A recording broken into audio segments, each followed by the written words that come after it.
I'm going to talk about the SSAT and the ISEE and how to pick the best test for you. This is Alexis Avila coming to you from Wellesley, Massachusetts. For questions or tutoring in person or online, visit preppedandpolished.com or call 781-753-9951. And remember, if you find value watching this video, smash that like button and click the subscribe button, and also click the bell to get notifications for new videos.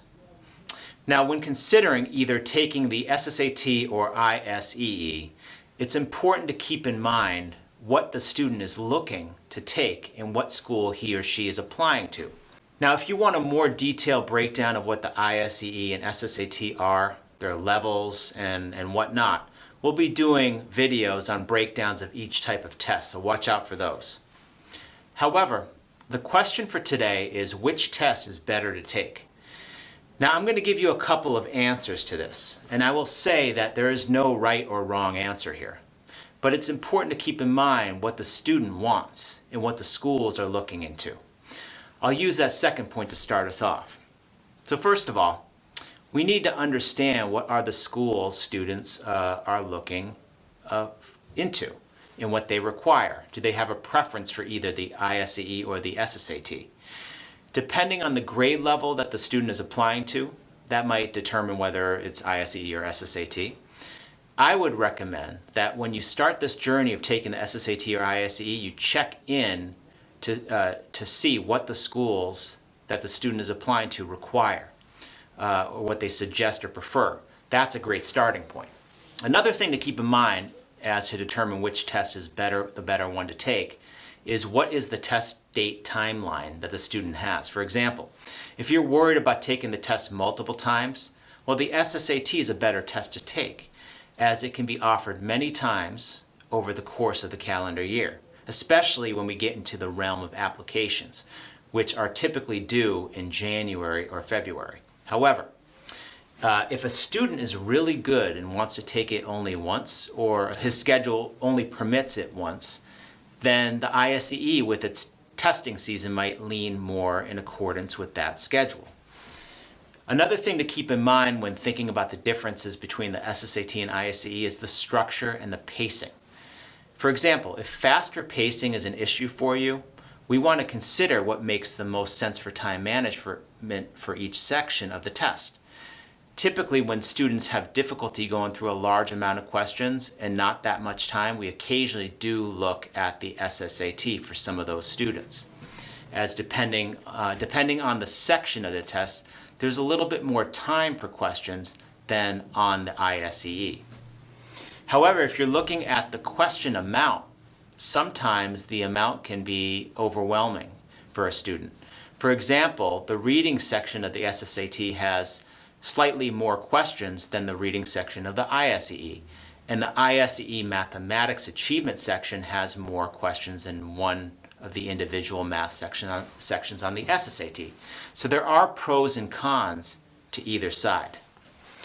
Now, another thing to keep in mind is the guessing penalty. The SSAT has a guessing penalty of 1/4 point off the raw score for every correct answer, which may or may not sway a student towards taking the SSAT. Whereas the ISEE does not have a guessing penalty, which again may be more beneficial. Now, another point about the structure and pacing is the special content. The ISEE has in that test quantitative reasoning section, and on the middle and upper level ISEE exams, a quantitative comparisons portion where students have to compare column A to column B to determine which value amount is greater, if they're the same or if there is not enough information to determine. In addition, the ISEE has a sentence completion portion, or the word placement in the verbal section. This is where you have contextual clues of a sentence and you're trying to place the right word in the sentence. The SSAT, instead of sentence completions, it has an analogy section where a student has to create a relationship between word pairs and find a similar pair of relationship words in the answer choices. Now, one final difference between the SSAT and ISEE is the actual number of answer choices given. So the SSAT actually has 5 answer choices for each question, whereas the ISEE has 4. So in terms of percentage guessing, 25% versus 20%, it might be something that a student finds important. Finally, the last 2 points I would say about which test is better for you and which test is better to take depends on a few bits of information. First of all, getting a baseline. I would recommend if a student has taken neither the SSAT nor the ISEE, that they take a baseline to see which one makes the most sense for them to take in the long run and prepare for. If we can determine this is their percentile for the ISEE, or here's their percentile for the SSAT, that might be a great way to determine which is the better test to take. And at Prepped and Polished, we always offer practice tests for both the SSAT and ISEE, either at our offices in Wellesley, Massachusetts, and in Sudbury, Massachusetts, or at your home. So I'd recommend contacting us if you want to get started with a baseline for either one of those tests. Now, final point that I'll make in determining which is the better test to take is really to consider the preparation time ahead as well as the individual preference and performance.